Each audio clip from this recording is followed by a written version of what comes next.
Welcome to the Brand Doctor Podcast, strategies that help entrepreneurs build reputable and profitable brands. Here's your host, Henry Kaminski Jr. We have my man, once again, Pradeep Singh in the house. What is shaking, my dude? How's it going, man? Doing Happy pretty Tuesday. awesome. Pretty awesome. You guys got some crazy snow, huh? Yeah, we got pelted with snow yesterday, so Jesus. it was, I think it was up to 15 centimeters. I woke up in the morning, walked outside to go to the gym, and I could barely get out my door. Oh, my crazy. God. Jesus, we got like a little sprinkling. So it wasn't anything crazy, but you know, we get a lot of snow. Like we live up on a mountain now, so we get a lot more snow than like town even gets. Oh, dear. Wow. Yeah, it's pretty crazy stuff. So I'm actually just sharing this to a couple of my friends' groups because he loves when I put my videos in his groups. Yeah, we got some pretty good feedback from the last one. We did. Thanks to Paul Savage and I hope I'm pronouncing his last name right. But we are going to get rocking today. We have quite the topic, and Pradeep was like, you know what? I have a topic that I think we need to really address when it comes to building business and brand and raving super fans, and it's how to handle client complaints. And do you know why I picked that one? Talk to me. Yeah, I think it was your situation on Friday that gave me that idea. Yeah. So that was good. It was a hot topic, and it's something that I'm so used to in terms of dealing with client complaints. Not necessarily for myself. If I told you that I have a whole bunch of client complaints, you guys probably wouldn't use me at all. Right. But it's everybody has client complaints. It's a normal part of business. Absolutely. Now the question is, do you enjoy them or not, and how do you deal with them?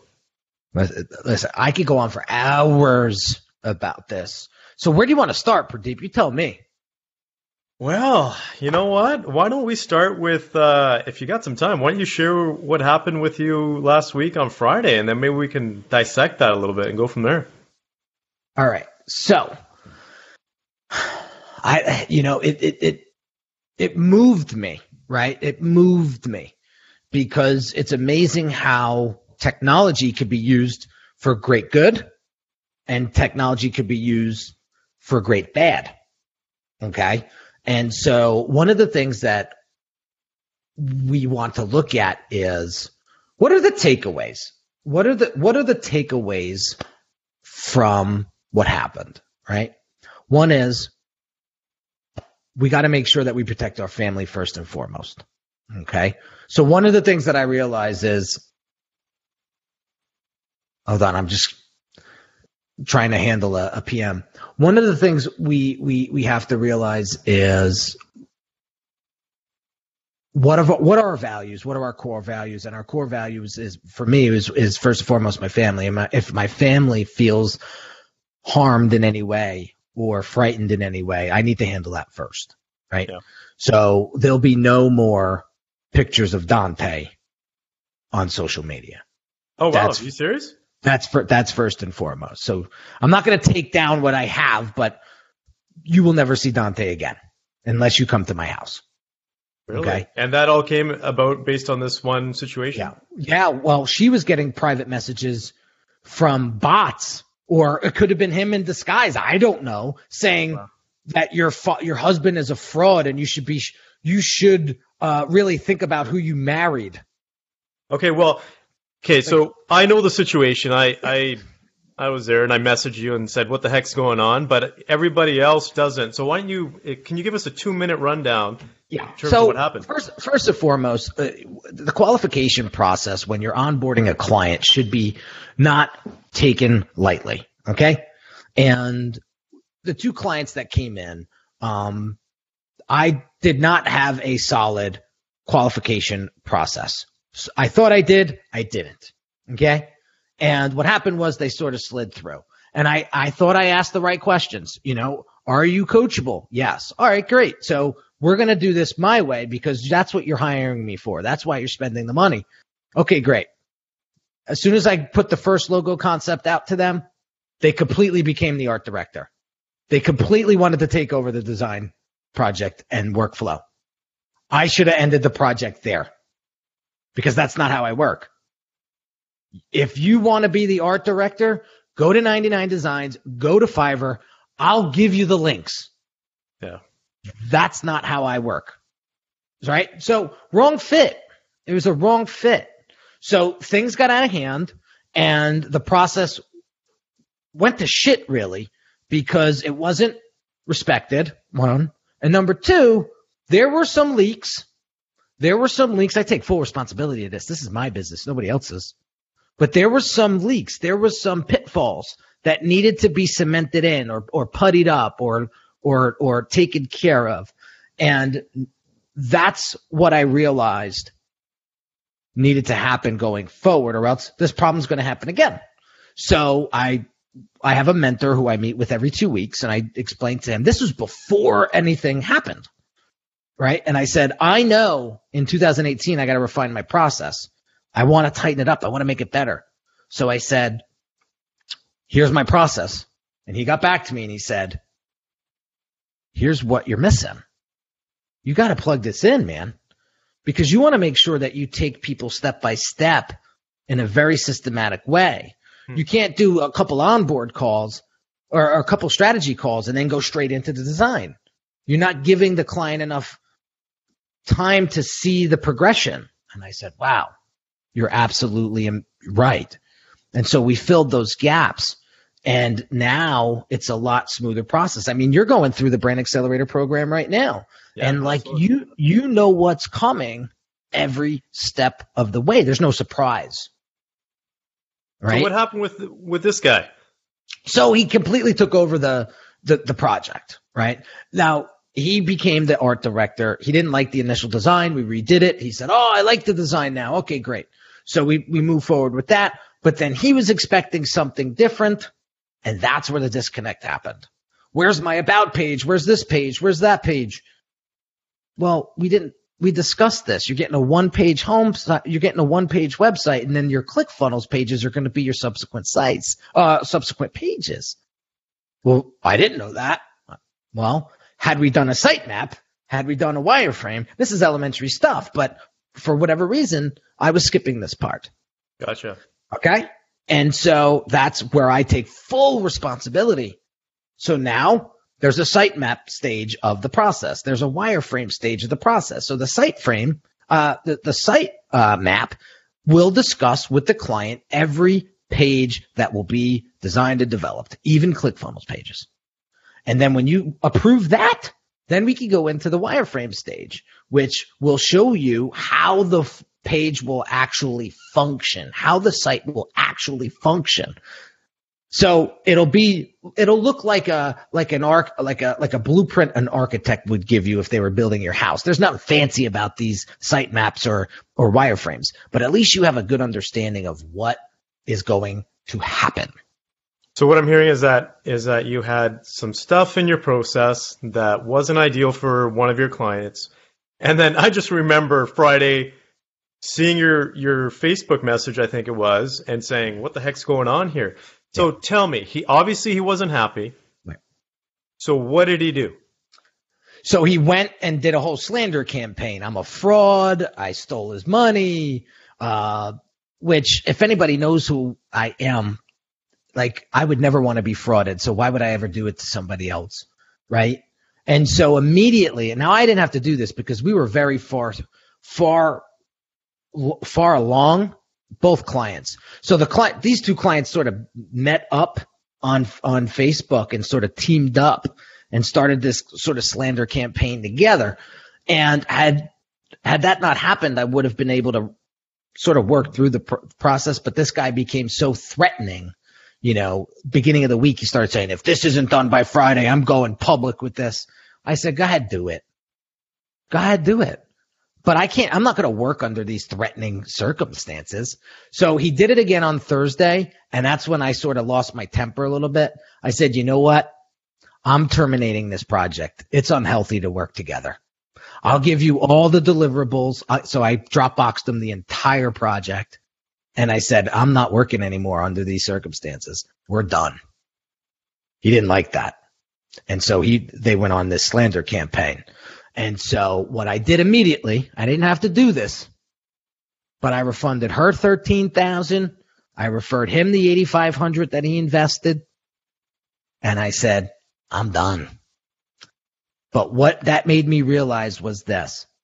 If you don't qualify your clients, and the writing is on the wall, even if they slip through, and the writing is on the wall on the second or third strategy call or in the mix of going through the project, get them out of there.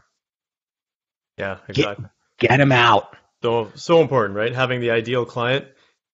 And at the end of the day, you want to work with people that you enjoy working with. And it's regardless of, and I talked about this with you earlier this year, how I, strayed away from two of my clients because it just wasn't fun anymore. Great money, right, but just wasn't fun. So I pulled back on that perspective. But that's exactly what leads to complaints. So I could talk about complaints all day because being in the corporate world, I dealt with this day and night, having a staff of a few hundred people with 30 different locations in one of my gigs. I was dealing with constant client complaints. So it's really cool because the way I like to take the approach when it comes to complaints, let's dissect what happened with you there. Because I think you did something that was fundamentally very important for every business owner when you get a complaint. And that is really putting your ego down and putting it away first before you do anything else. Because I think that's a natural thing for business owners because we're so proud of what we do that when someone complains, we automatically go on the defensive. And you remember that conversation that we had? You actually came to me and said, hey, this is a situation. What do you think? And I said, absolutely. You know what? Maybe you might want to take a look at it from this perspective. And I remember what you said when we talked about it again a few days later. You said you went back and you apologized. And that was your first step. You put your ego away and you said, hey, look, I'm taking full responsibility for this. Whatever happened, obviously there was a breakdown of communication on both sides, but you took full responsibility. And I think that's, for business owners, that's a first step. 100%. Yeah. And that's important. And I see that all the time because we're so proud of what we do. For those of us that put the roadblock up, because I've seen this happen a number of times, people say, well, it's just that client. It's just that client. But in every complaint, there's always some truth. Exactly. One of my clients and one of my clients yesterday said to me, so forget what happened. What'd you take away from it? And I think that is the biggest thing that I share, that I want everybody watching and listening to hear and understand. It's not what happens to you, it's how you react to it. Had I not had my reputation and my brand's reputation built the way that I spent the past 10 years building it, Friday could have been my last day of business. Yeah, dude, I saw that guy's following. What was it? Close to 500,000 people? Yeah, but they're bots. There's not a lot of, it's a lot of bots. It's a lot of fakeness. Yeah. And that's what the sad thing is to the layman out there, where, yeah, there may be a few thousand people that are real, but people need to dig deeper. Somebody said this to me. Oh, wait, Terrell has a question. Terrell says, Pradeep, can you expand on how you handle the accountability of complaints? So maybe a little bit more detail on that. Are you talking about on the business side? How do you handle the accountability of the complaints? So, yeah, Terrell, can you sort of dig up? I'm a little confused too. Terrell, can you go a little bit deeper into that question, or rephrase or reframe the question? Because I want to understand, can you expand on how you handle the accountability of the complaint? So I'll talk about that a little bit. Okay. So first of all, complaints are golden. Complaints are gifts. They are absolutely gifts for you as a business owner to take a look at and say, how can I improve my business as a result of it? So the accountability is 100% on the business owner. Now, the complaint could be totally unfounded, but there's always a nugget that you could take away from every complaint. And here's why. And stats show this and research shows this, that only 1 out of 10 unsatisfied clients or customers actually complains. So for every one person that actually tells you their opinion, there's 9 other people that are unsatisfied with your business.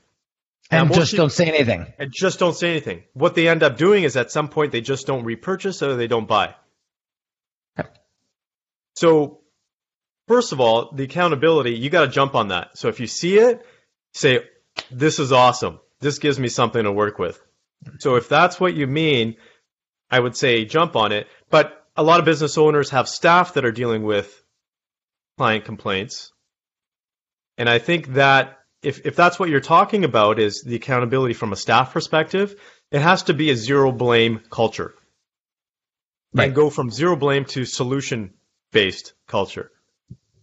Right. And I agree. And so I could have went back and forth with this guy and this woman until I was purple about what they didn't do, what they did do, what I didn't do, what I did.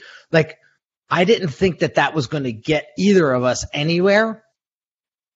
So I just said it's gotten to the point where this isn't a good fit. So refund and move on. Yeah, absolutely. That's it. And right. You have those people that are ignorant. And I think when it comes to, there's a difference between a client complaining because they care. So I would say if someone complains about your business and they have obviously a genuine complaint, it's because they care. There's something there that they're sharing with you. Now, if they're complaining to bitch and they're just completely ignorant, like the situation you were dealing with, you got to cut them off because they can be poison to your business. They can be poison to your staff. And you should not have your staff going through those pains at all. So I could dig deeper a little bit into. So I just want to reference something real quick. So here's a point that I really want everybody that's watching and listening to pay attention to. My cousin Dion, I love him from the bottom of my heart. This guy works for a big company, and he started from nothing. He used to sell cars. He used to sell Christmas trees as a kid. And now he's in charge of 15, 16 people, maybe even more. But Friday at dinner, he said something to me, which made a lot of sense. He said, if I'm going to give you $13,000 to help me build my brand, I'm going to know a little bit more about you other than the fact that you drive a Range Rover and an S-Class. He says, people look at the internet. People see people on the internet. Oh, you drive a Range Rover? Must be successful. Here's 13 grand. See you later. Let's get started. It's like this, like they don't do any homework. So I'm pushing all of you guys that are listening and watching to pay attention. Do your homework on people before you give them $1. Yeah, and I think it's the other way around too, Henry. Before you take on a client, do your homework. Like you said, you got to qualify them. Because that's it. It's very, very important. So my wife, I love my wife like no other person on this planet. And immediately she didn't take a side. She wanted to know the situation, and we explained the situation. And then when the slander stuff started, that's when she started to get it like close, like, all right, well, now we're going, now this is a different story, right? But anyway, I want to get to the point. What she helped me with was the legality standpoint. She works for a massive, massive company, right? She looked at it from a contractual standpoint. She said, let me see your contract. We looked at it and we said, whoa, this needs to be reworked. It's not in your favor. It's not in the client's favor either. It needs to be reworked. And So we looked at it and we said, okay, here's what needs to happen. Because you know what was funny? A dozen and a half people said to me, Henry, why'd you refund them? You didn't have to refund them. You did like a lot of the work. You paid your people, like everything. Like, why'd you get back? I said, my gut told me to do it. It's not about the money here. It's about getting cancer out of my life and not having it affect my team. My team is like my family, and nobody is going to bleed them. Nobody. Yeah, so, I hear you on that one. So I said, that's why I refunded. I wanted them gone. And so that's why I refunded. It had nothing to do with how much work I had accomplished or what was delivered, what wasn't delivered. It was goodbye, just be done. But so pay attention. Do your homework on people before you hire them. Let their reputation speak for them. Yeah, sorry, go ahead. I was going to say, you did a great job in terms of just cutting it off. And I deal with, when it comes to other clients that have the same situation, that's a question I ask them. I had this situation come up with one of my clients in a real estate deal, for example. And I said, well, how much is it worth it for you to actually fight what you're fighting for? And it came down to $5,000. And I said, well, on average, what is that percentage-wise based on what you make for a commission on a home? Ended up being like 10%, which is nothing. I said, you really want to fight and spend all this time and effort into dealing with this one person for $5,000, for 10%. You could be spending that time and making another deal.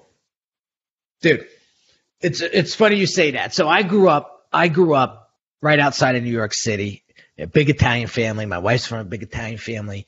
So, and don't let the Kaminski last name fool you. A lot of Italian roots in our family. But one of the first movies I was ever exposed to as a kid was The Bronx Tale. So if anybody hasn't seen that movie yet, I advise you to go watch that movie, A Bronx Tale, because there's so many key points in it. And one of the funny parts was this guy in the neighborhood called Nicky Zero. Nicky Zero was like a lowlife, right? And Calogero was one of the main characters in the movie, and he loaned Nicky Zero $20. And Nicky Zero dodged him for months to pay him back the $20. So finally, Calogero gets pissed off and starts chasing him down the street. He wants to knock this guy's head off for $20. So the mob boss that ran the neighborhood calls Calogero over because the mob boss kind of took Calogero under his wing. He says, what are you chasing this guy for $20 for? He says, it costs you $20. This guy will never ask you for $1 in his life again. And he's out of your life for $20.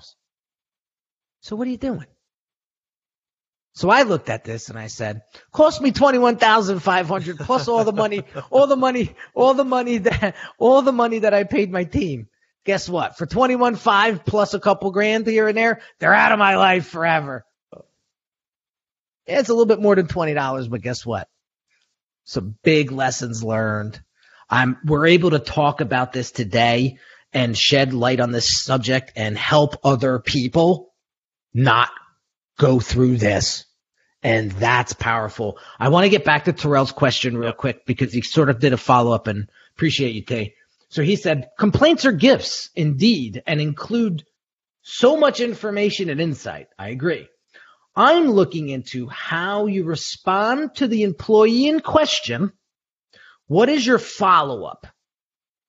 Actions with the employee and what to do if it happens again. As an example, you got a rude employee complaint. Okay. Yeah, great question. I've literally dealt with hundreds of these. So the first thing is, when you take a look at your employee, you want to treat them like your family. You're not going to go over there and smack them on the hand right away. Find the facts, find out what really happened. So you may actually have to hear back from the client themselves first, And this just treat it as a first, I don't want to say it this way, but a first offense. And so what your job is as a business owner when you have a staff going through this is really to train your employee to deal with that situation better the next time. So the first time it happens, it's really about just correcting the behavior. And that's all you're looking to do. Now, I encourage every business owner out there to track every single client complaint or customer complaint. So you should have a customer relationship management / CRM tool that your team tracks complaints in. And what you're looking for is a trend. So there's two things I want to talk about there. Is one, a lot of complaints, you'll be surprised as a business owner, a lot of complaints don't get to you in the first place because they're being filtered. And they're being filtered by your staff for a reason. So how you deal with your employees is absolutely critical. If you make it a, I'm going to come down on you hard approach based on employee or client complaints, no one's going to tell you anything. You should take this and take it as a training opportunity where you can take those complaints and have a team meeting around them and say, hey guys, this came up, not about anyone in particular, I don't want to say any names, but how do we deal with it? And the other thing is to take a look at and track and look at the trends. Because I can guarantee you, when you start tracking, you will see trends, whether it's in for a particular employee or for a process that you have. That's what you really want to get down to, is the trends and then the root cause. And how do you deal with it? Here's my take. If you sit down with the employee and you explain the situation that they're being rude and they're being perceived a certain way, and you have a productive conversation and approach, and train them on how to deal with it next time. So what a lot of business owners do is say, hey, look, you were rude, da-da-da-da-da, away you go. Well, that's not really helping the behavior. Sit down with them, have a conversation, give them examples of how they could have dealt with the situation, and follow up in an email.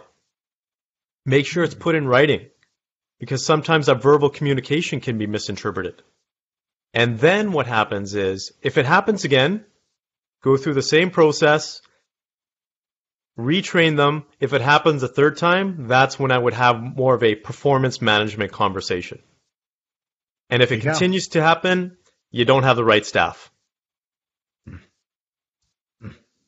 It's almost like a 3 strikes, you're out. You're doing documentation. You're coaching them through. Right? I love that approach. It wasn't any sort of disciplinary action in my experience with my team, but I dealt with a few designers in the past that wouldn't do certain things in the workflow. Like when we get a new project, there's a certain workflow we follow, right? And it's like gospel. You have to follow step 1, 2, 3, and 4, right? So what was happening was this guy was missing step 4, like over and over and over again. And I would go in and just do step 4 for him all the time. And finally, I was doing something. It was a rough day or whatever it was, and step 4 wasn't done, and I blew a gasket. Internally, I didn't rant at him. I didn't take it out on my wife. I was just like, ah. So I'm at dinner, and my wife's always asking me how my day was. So I said, you don't even know. Like, this guy, this designer on the team constantly skips step 4. She says, did you ever just tell him, like, he's skipping step 4 and not to do it again? And I said, no, I just fixed it every time. Bingo. Man, you're so on the button on that one. So on the button. So I was like, all right, I don't need to say his name. This is what's been going on. You're not putting the Photoshop file in the folder.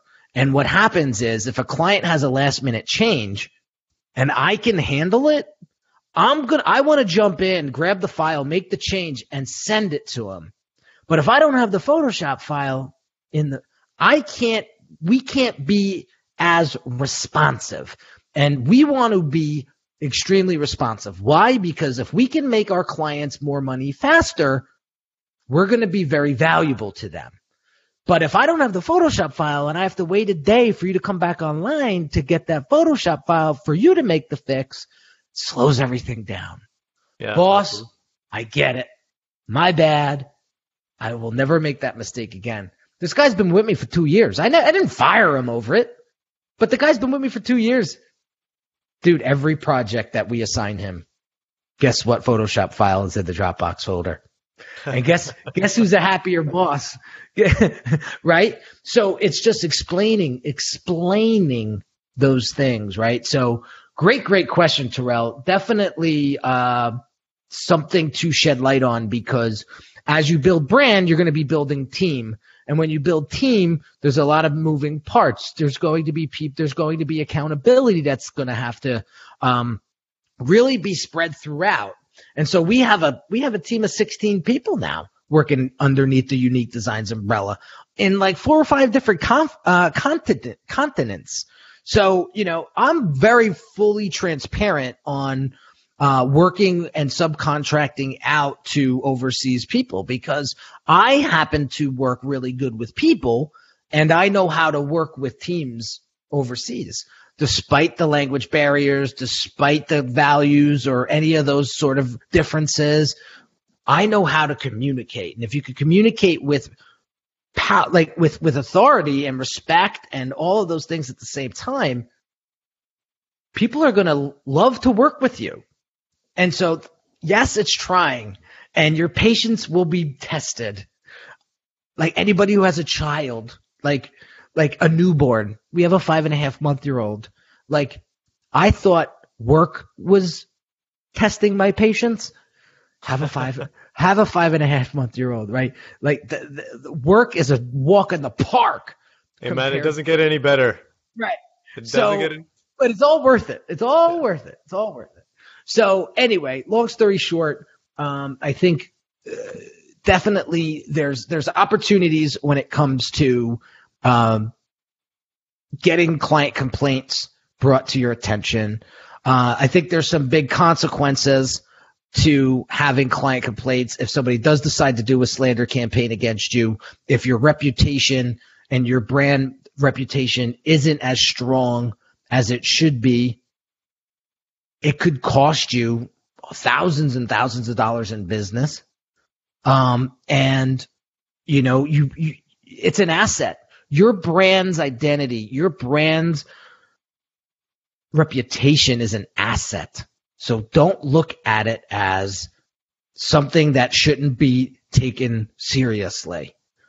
When we posted what we had to post on Friday to make sure that we addressed the situation, my community replied.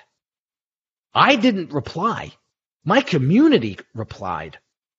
And I just want to touch on that point because you just read my mind right now. I was so impressed with the people that stood up for you, your clients, people within your community, because that's what we talk about when we talk about having a strong brand and having raving superfans. I always say there's such benefit in having raving superfans because they come to your defense when there's unfounded, whether it's complaints or other situations. You have superfans when they're the ones that are speaking up for you. And that's what we saw on Friday. Yeah. And so that's why I stress, like, investing in your brand is directly related to your bottom line. And it's sort of the conversation that I had today with my community on Facebook, and I wrote an email about it. If you're not focusing in on building your brand's inner workings as well as its outer workings, something like this happens to you, it could wipe you off the map. So that's something that needs to be you have to pay close attention to it. And like you said, there's nothing better than other folks coming to your support. I mean, I don't know how else to explain it. I mean, I didn't really say this to my community until today, but like over the weekend, when somebody gets rattled like this, like, it's tough to sort of just forget about. Some people are really good at it. I'm not. And it got to me a little bit. I'm not gonna lie, a little bit it got to me. But it was funny how serendipity works. Every time I tried to dwell on it, I swear to God, Pradeep, I would get a private message from a random. I don't have to say I don't have to say names. But I would get a random PM and they were, hang in there, champ. We still love you. Hang in there, man. Dude, that's awesome. I know what you're going through. Oh, man, if you would have told me you were working with so-and-so, I would have told you to stand clear. That guy's a mess. Like, these people were just coming out of the woodwork, which literally almost put me in tears. Yeah, that's awesome, man. Those are your super fans. You got some serious super fans happening there.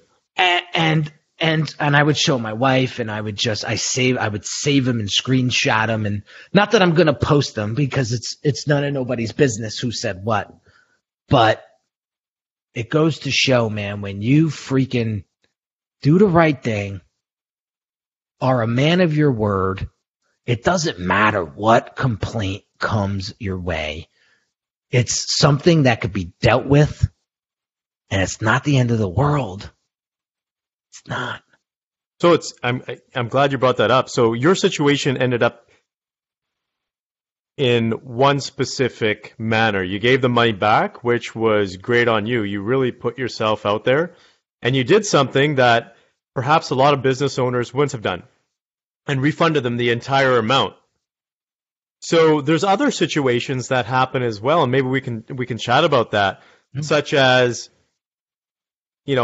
your business. So if a client complains about your business and they have a totally valid complaint, how do you deal with that as a business owner?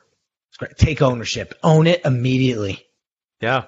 And we talked about this before as well in terms of the emotional piggy bank and how that just doesn't work in your personal relationships. It works within the relationships that you have with your clients as well. So this is something for every business owner out there. For every one good interaction that you have with your client, you're depositing one emotional dollar, let's just say, in your piggy bank. So that person is getting connected with you within that $1. Every time that you have a negative interaction, let's just say your staff is rude to them, you don't deliver on time, whatever the situation is that pisses that client off, you've just withdrawn $5 out of that piggy bank. So you have to work 5 times as hard to rebuild that relationship to put those dollars back into the piggy bank. And that's where a lot of business owners, I wouldn't say fail, but they are challenged. They'd like to approach it and say, okay, this guy had a complaint. I'll just go in there and I'll solve it, and away we go. Back to normal business. Well, that's not necessarily the case. You have to put in 5 times the effort. If that means sending them a gift, if that means doing a triple follow-up, for example, whatever that is, just keep in mind 5 times the effort to get this person back to where they were before they had the complaint. So true. So true. And the same thing goes with people that may or may not be a client of yours yet. Right? So for example, I have people reaching out to me constantly like, hey, can you look at my Instagram account? Can you look at, this? Can you look at that? And if I have the time, I'll do what I can to try to get them in the right direction. They may not become a client right now. But you keep throwing some change in that piggy bank, eventually it'll come back to you somehow, some way. Give you another quick example. So you guys know that I love coming on social media and sharing my journey as an entrepreneur. Well, I had a fan on Facebook reach out to me in a private message, and he said, dude, you put out so much gold. If you ever need to chat about strategy or something like that, or if you have a question about something, because I had posed a question and he saw the question and he knew that he could provide some value to it. He said, dude, just give me a ring. Like, I'm not going to charge you. I don't care. And so what did this guy do? He got on a call with me 2 days later, for an hour and a half, then followed back up with me for another hour. And literally we did a Skype call and he was like coaching me through some stuff. And I was just like, priceless. And that's just by me putting myself out there on social media and sharing just my everyday thoughts and my journey as an entrepreneur. And not every day is going to be a walk in the park, you know? But anyway, that's depositing. Like, I forget what my sales coach said, but he brought this up. He says, you know, when you just go and help somebody, but not worrying about if you're going to become a client or not, like you just deposited a reciprocity coin, I guess, right. And eventually when that piggy bank fills up, you're going to get it back somehow. And so that's the way you kind of got to look at it. And, you know, your time is money. Your time is worth something. I'm not saying go out and be Mother Teresa and try to save the world for free. But, you know, if you have the time, do it, you know, and don't worry about what's going to happen back to you. Just do it. And again, it comes back to you somehow, some way. So, yeah, I think that's critical. I think that goes back to just the basic fundamentals of being a business owner, and especially when you have a challenge like you faced on Friday or any client complaint, it's really the biggest thing is to really practice empathy. Put yourself in the other person's shoes because that is so critical. So what will probably happen with you, Henry, as a result of this is now you've shared your story. People have seen what has happened, and you're going to get more superfans as a result of it. Your brand is going to expand as a result of it because people are going to say, hey, look, this guy means business. This guy is true to his word. Look what he did. He refunded, even though you completed most of the work, 95% of the work, you refunded the whole amount. So this guy's legit. He's authentic. He means what he says. He stands behind basically your brand. And so that is such an important fact and thing to remember is that whenever you have a complaint, you can always turn that situation around in your favor. Let's just say you had kept these people on and it was a different situation. Well, people need to realize that one of the easiest ways to create a superfan and multiply that effect is to correct a complaint and give that person an amazing experience after, because they'll tell everybody. They'll say, hey, look, I wasn't happy. This is what happened, but the guy came back and did this. So if these two people aren't spreading the word that you gave them all their money back, well, shame on them, because that's too bad from their perspective. But there's always an opportunity to turn things around. And I think you just did a brilliant job there because people are going to be talking about this forever. Yeah, I appreciate that, Pradeep. You know, I wish I could say, you know, it'll never happen again. You know, you never, it would be foolish for me to even say that and unrealistic. But what you can do is learn from the situation, respond to it the best you can, and move on.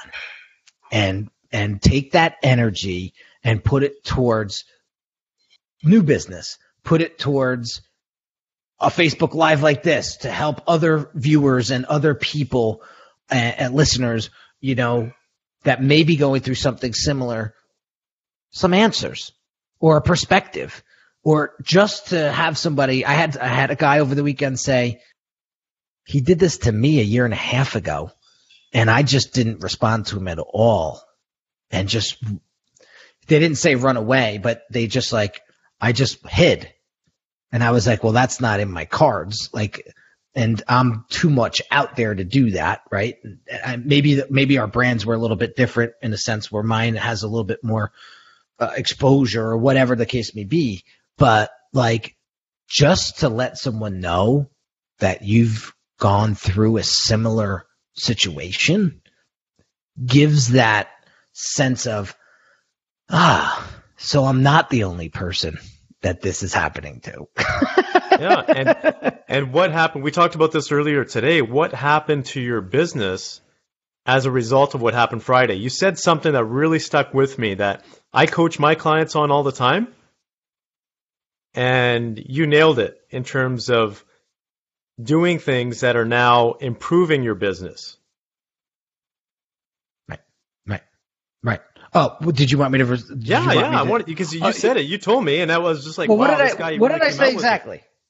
Well, you just said you tightened up your process now. Right. So what happened was, the year 2018 is the year of refinement for me. So I know up front that I may not break last year's record because I'm changing things, I'm twisting things, I'm trying to figure out what works, I'm refining the system. But one of the things that I did was I went straight into the process. I had a call with my mentor and I said, here's my process. What do I need to do to fix it? Or how can I improve it? And he showed me the gaps. And I spent a good hour and a half inside of my project management software, adding in those gaps. And then when I took my current clients that are just starting the Brand Accelerator program, I switched them all over into the new workflow, and without them even knowing. And I just had them in the new workflow because I said, this is what they need. I don't want to fall into the same pothole that I did with these guys. So I immediately went into execution mode. Let's fix this. Let's make it right, because we need to serve. We have a customer experience that we want to deliver at this level. And without fixing this, we're going to constantly hit that turbulence. And so, but it's crazy, Pradeep. I'm just paying attention to time, but it's crazy, Pradeep, how somebody will go through a situation like this and not make any change. Yeah, absolutely. So maybe what we can do is recap. I know we have a couple of minutes here. Yeah. Why don't we recap for the audience what the key takeaways are? Whew. So maybe I'll start. Please. I think, you know what? Like I said before, if someone complains, take it as a gift. It's an amazing thing. It's an opportunity for you to take a look at your business and what you can improve on. And the second thing is, when you're listening to the complaints, when it's first coming to you, put your ego aside, because it's important for you to take it as constructive feedback first. And if the person ends up being a jerk after, they're a jerk after. But always take it as constructive feedback, because you can always take information from that and make your business 10 times better. Agreed. Other thing I think is qualify your clients. Make sure you're asking the right questions up front. Make sure you're delivering an expectation guideline up front. Really, really do your homework, not only on the people that are buying, do your homework, but the people that are selling, do your homework on that potential client. And if they have any sort of background or reputation, just be aware of it, because that could really, really make or break the whole project. So those are two. I'll kick it back to you. You could do a couple more. Yeah, and I think it goes back to the question that was asked. Make it a solution-based culture for your organization. It's not about blame. It's not about pointing fingers. It's not about slapping people on the wrist. If you take it as a continuous improvement exercise, things will just change. And just one last point on that. Again, I learned that from going to Japan and seeing the auto manufacturers there. They have such an important solidified culture when it comes to things going wrong. Everybody takes ownership of it. If one person does something wrong, it's not like people are pointing the finger at them. It's everybody saying, hey, look, we all had a part to play in this. We're one team. So for your business, for your team, for your organization, I believe that's the best approach. Love it. Terrell, write that down. I know you're going to implement that immediately. Yeah, awesome. Anyway, another takeaway from the call would be to, hold on, I just had it at the top of my head. Take action. Own it. Take action. So if you did something wrong or incomplete or whatever the case may be, own it, apologize for it, and make it right. And then go back to the process and say, all right, here's what we need to fix, and fix it. Don't wait another day. Fix it. Get it done. It'll be a peace of mind, and you'll be like, until the next hiccup. But at least you know that you won't have to deal with that one. Yeah. And appreciate it, Henry. I just want to say from your perspective, I told you I was going to put you on the spot, but I didn't give you much details. But I really do appreciate you opening the kimono, man. It's not easy to deal with customer complaints, and it hits home. You know, we take pride in our businesses, and when someone says something, especially goes out to the media the way they went out after you, it takes a lot of guts to talk about it openly the way you did. So just want to give you some props for that, man. I appreciate you, Pradeep. And listen, I've been really enjoying these calls with you. I feel like we're quite the tag team. And you know, you've also shed a lot of, as a client of mine, you've shared a lot of insight and feedback and wisdom and gave me some profound sort of feedback. And I can't thank you enough for that. That like feedback like that is worth hundreds and thousands of dollars, you know, for the future. So I just want to say thank you for you being an awesome client and going above and beyond, you know, by giving this feedback. And I'm not even at our exit interview yet. And, you know, I'm getting some stuff back from you already, which is fantastic. So guys, I just want to thank everyone who tuned in today. We're going to be doing these every Tuesday at noon Eastern. If you have any topics that you want us to discuss, either drop Pradeep a private message or drop myself a private message.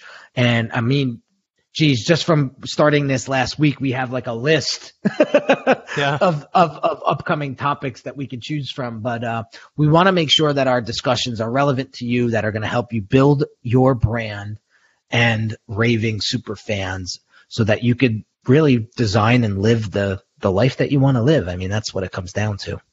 What it comes down to, man. That's what we're here for, to help people.